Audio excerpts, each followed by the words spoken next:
Bienvenue. Aujourd'hui, on met le cap sur Kōhokucho, dans la préfecture de Saga. On dit que c'est le nombril de Saga. Oui, c'est ça, et pas seulement sur la carte, hein, c'est vraiment le cœur agricole. La moitié du territoire, ce sont des terres cultivées. Impressionnant. Carrément. Le terme nombril, ça évoque bien cette position centrale, mais aussi son rôle nourricier pour la région. C'est une terre fertile, très tournée vers l'agriculture depuis toujours. Et notre idée aujourd'hui, c'est un peu de déterrer les histoires, les trésors cachés qui font l'identité de Kōhokucho. Exactement, on va aller chercher les petites pépites.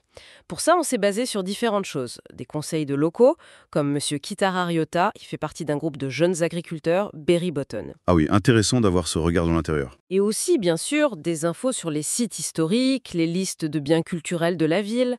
Un mélange, quoi. Ça permet de croiser les regards, la mémoire vivante et l'histoire plus officielle. Objectif 1.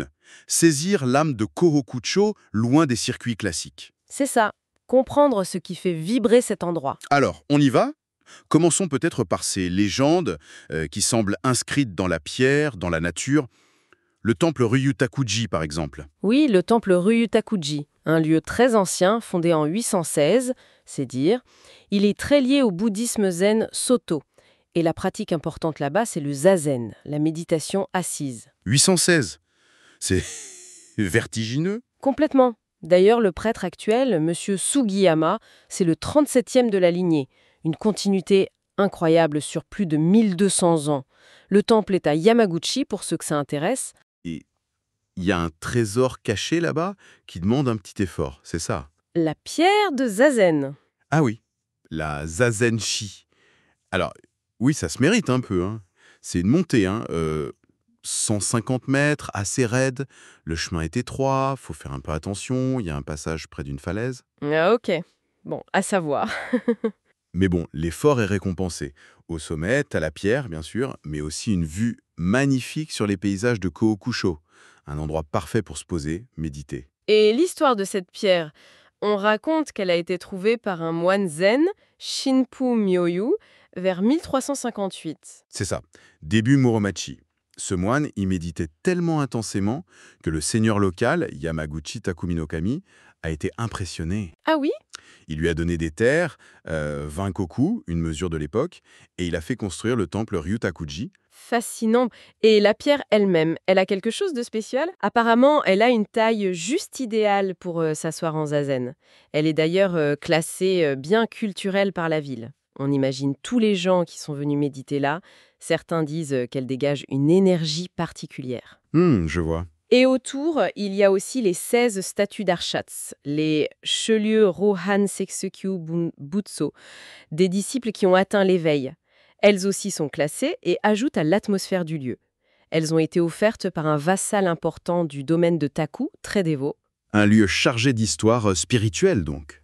Restons dans les pierres, mais avec une autre ambiance. La pierre Cancan. Cancan, c'est qui? Rien que le nom. Oui, cancan. C'est le son qu'elle fait quand on la tape. Un son métallique. Ah bon? Pourquoi? C'est une sanukite, une roche volcanique qui contient beaucoup de magnétite. Et M. Motomura, de la société de recherche locale, dit même qu'avec un marteau, le son est encore plus clair. C'est une curiosité géologique en fait. Intéressant. Mais il n'y a pas que ça. Il y a aussi une légende, non? Assez sombre, il me semble. Oui, tout à fait. Une légende vieille de 450 ans. C'était pendant des guerres terribles entre clans rivaux, Arima, Shiba, Ryuzoji. La Xoptal. Voilà. Et un samouraï vaincu, Aoki Mondo, aurait caché sa femme, qui était enceinte, dans une grotte. Il a utilisé cette grosse pierre pour fermer l'entrée en lui promettant de revenir. Et il n'est jamais revenu, j'imagine. C'est ce que dit la légende. L'âme de la mère, protégeant son enfant, serait restée dans la pierre. C'est assez poignant. Ouais, c'est tragique. Et cette histoire, on la retrouve dans les contes populaires de Saga. La pierre, elle aussi, est classée bien culturelle. Ça montre bien comment les lieux, même marqués par le drame, deviennent porteurs d'histoire, de mémoire collective. C'est vrai. De la pierre, on passe à un arbre maintenant. Un arbre pas comme les autres. Le camphrier du temple Bato Kanondo. Ah oui, celui-là, l'histoire est incroyable. On dit que le moine Gyoki, une figure très célèbre au Japon, Oui, au 8e siècle. C'est ça, vers 737, il aurait sculpté une statue de Bato Kanon, le bodhisattva à tête de cheval, protecteur des animaux, directement dans l'arbre vivant. Incroyable. Une statue dans l'arbre. Exactement. Et ce qui est fou, c'est que cet arbre-statue était déjà célèbre bien plus tard. Des Européens comme Kempfer ou Fonzie Bold, qui ont voyagé au Japon à l'époque Edo et après, en parlent dans leurs écrits. Ça montre son importance, hein. Tout à fait. Une renommée qui dépasse largement Kohokocho. Évidemment, l'arbre et sa sculpture sont classés patrimoine par la ville. C'est un bel exemple de fusion entre la nature, l'art et la foi. Ces histoires de pierres, d'arbres, ça nous plonge dans un passé très lointain. Mais comment tout ça résonne aujourd'hui? Comment ça se connecte à la vie des gens, à l'identité agricole de Kohokocho? Peut-être via les produits locaux? Bah oui, justement. Pour sentir le Kohokocho d'aujourd'hui, un bon endroit, c'est le magasin de produits fermiers Yukinosato Daichi-no-ie. C'est juste à côté de la gare. La Maison de la Terre, joli nom. On y trouve quoi? Ah, c'est une vraie caverne d'Alibaba du terroir. Des légumes frais, du riz d'ici, du pain fait avec le blé ou la farine de riz locaux, du miso maison, des petits gâteaux comme les manjus. Que des bonnes choses. Voilà, presque tout vient directement des producteurs de Kohoku. C'est un lieu super populaire auprès des habitants et le week-end, ça attire aussi des visiteurs qui cherchent l'authenticité. Et Monsieur Kitahara, le jeune agriculteur, il nous a glissé une petite recommandation gourmande, non? Les odango violets et blancs. Oui, Surashito Shirono Odango. Ça a l'air tout simple, mais c'est souvent les meilleurs trucs. C'est des petites boules de pâte de riz, très fines, avec de l'anko dedans, la pâte de haricots rouges sucrée fait maison. Ça donne envie. C'est vendu par des gens du coin. Un goût simple, réconfortant. Ça incarne bien cette cuisine familiale ancrée dans le terroir. C'est un lien direct avec l'âme agricole du coin. Et le riz de Monsieur Kitahara lui-même, celui de sa ferme, il est spécial aussi? Oui, il a une bonne réputation, un goût assez prononcé, paraît-il. Il cultive sans pesticides ou très peu, et ça se sent dans le goût du riz. Normalement, on le trouve aussi à Daichi-no-ie. C'est typique de cette agriculture de qualité qu'on voit se développer. Super intéressant ce circuit court. D'ailleurs, pour les amateurs de viande, juste à côté, ou presque, il y a la boucherie Tanaka Chikusan. Ils vendent leur propre bœuf de Saga en direct et ils insistent sur le lien avec les autres agriculteurs pour le fourrage des bêtes. Tout est connecté. Après ce temple des saveurs, allons voir un lieu de vie plus récent. Minna-no-koen, le parc de tout le monde. Ah oui, ouvert en 2019, c'était un peu le nombril du nombril de Saga, ce parc. Il est vraiment conçu comme un espace central pour que les gens se retrouvent. Qu'est-ce qu'il y a dans ce parc? Il y a une grande pelouse pour pique-niquer, un bâtiment pour faire des ateliers, étudier ou juste se poser. Il y a même une petite colline artificielle, une terrasse en bois et un café, le 37 Café. C'est très polyvalent.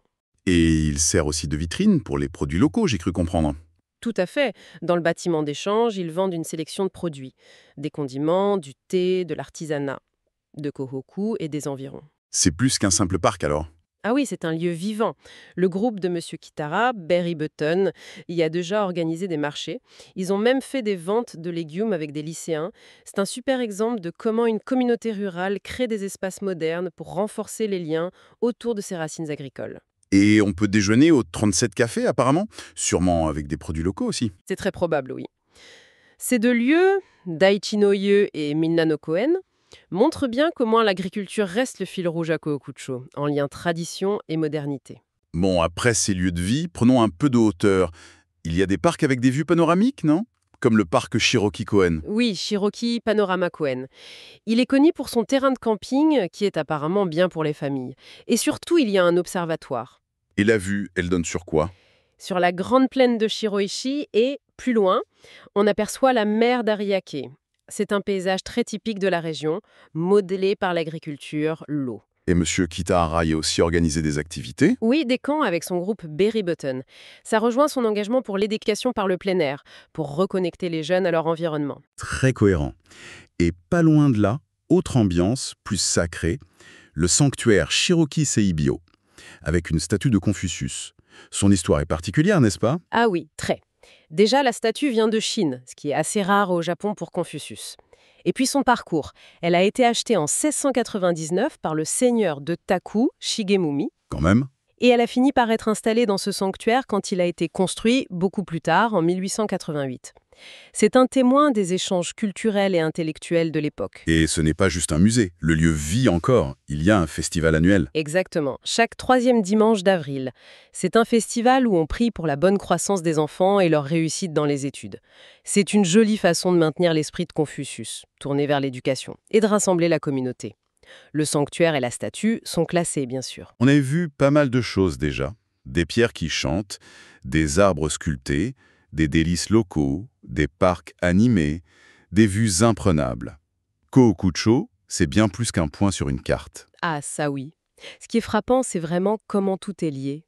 L'histoire, les croyances, l'agriculture, la vie sociale, tout s'entremêle. Et ces endroits moins connus, ces histoires qu'on découvre, ça donne une vision beaucoup plus riche, plus profonde de l'identité de Kōkuchō. C'est sûr.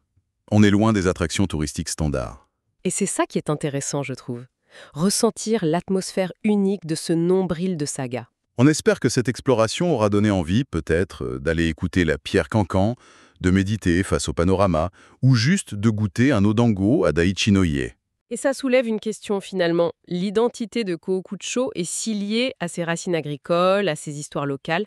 Si on prenait le temps partout d'explorer ces récits souvent méconnus, est-ce que ça ne changerait pas notre regard sur les territoires ruraux, ici ou ailleurs dans le monde ? C'est une belle réflexion pour terminer. Quelles histoires se cachent dans tous ces autres nombrils, ces cœurs discrets mais vitaux de nos régions ? Une piste à creuser. Merci de nous avoir accompagnés dans cette découverte de Kōkuchō.